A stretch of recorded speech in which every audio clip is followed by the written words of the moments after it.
Coucou, toi derrière l'écran, ça fait un bail que je t'ai pas donné de nouvelles et j'en suis désolée.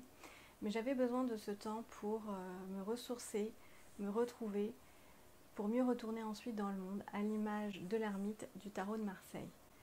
Une histoire que je te raconterai peut-être à l'occasion, mais ce dont je voulais te parler essentiellement, c'est de ma prochaine vidéo qui met en avant un joli brin de femme que j'ai eu l'extrême plaisir à interviewer il y a quelques mois de cela.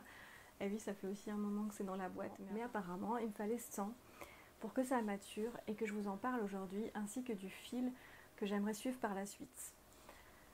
Alors, je sais et j'ai conscience que parfois on a des projets et que la vie a sa propre malice et nous amène vers des chemins inattendus, ce qui explique d'ailleurs mon absence de ces derniers mois. Mon souhait, même si ça peut encore évoluer et changer, puisque la vie a sa propre intelligence, c'est de vous présenter des femmes qui s'illustrent et qui se distinguent par leur liberté de ton et d'esprit. Alors pourquoi ça? Tout simplement parce que si les femmes ont acquis de nombreux droits depuis bon nombre d'années, il n'en reste pas moins que ces droits se caractérisent par une certaine vulnérabilité et sont facilement fragilisés. C'est ce qu'on a vu dernièrement aux États-Unis avec la remise en cause du droit à l'avortement. Et aussi parce que être une femme libre et indépendante aujourd'hui, ça continue à déranger. Il n'y a qu'à regarder ce qui se passe encore actuellement en politique à l'égard des femmes engagées justement politiquement. Dernièrement, Sandrine Rousseau, une femme politique française, en a d'ailleurs fait les frais.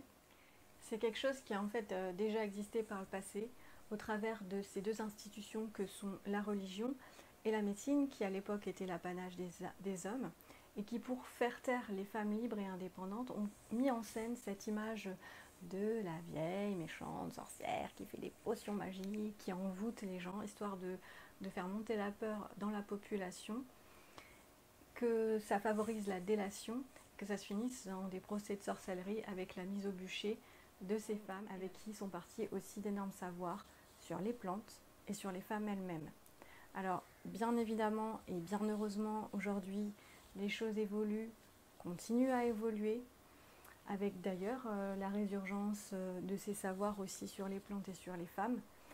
Mais on voit qu'il y a encore pas mal de choses à faire. Il n'y a qu'à observer encore aujourd'hui cette disparité salariale entre hommes et femmes, même si c'est complètement illégal et que ça constitue que la pointe du sommet de l'iceberg.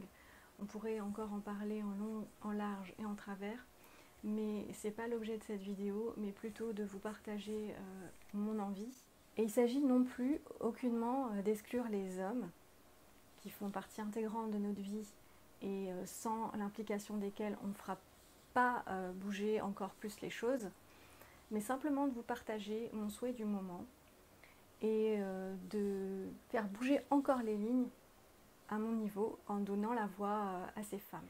Alors j'espère que vous passerez des moments aussi agréables et aussi plaisants que j'ai pu en avoir au travers notamment de l'interview de ma prochaine invitée, que vous avez aussi passé un superbe été ensoleillé. Là, je pense qu'il ne devrait pas y avoir eu trop de problèmes. Ponctué de moments de joie, de repos, et que vous abordez la rentrée avec autant de joie et de sérénité. Je vous souhaite donc un très bon mois de septembre et je vous dis à très bientôt.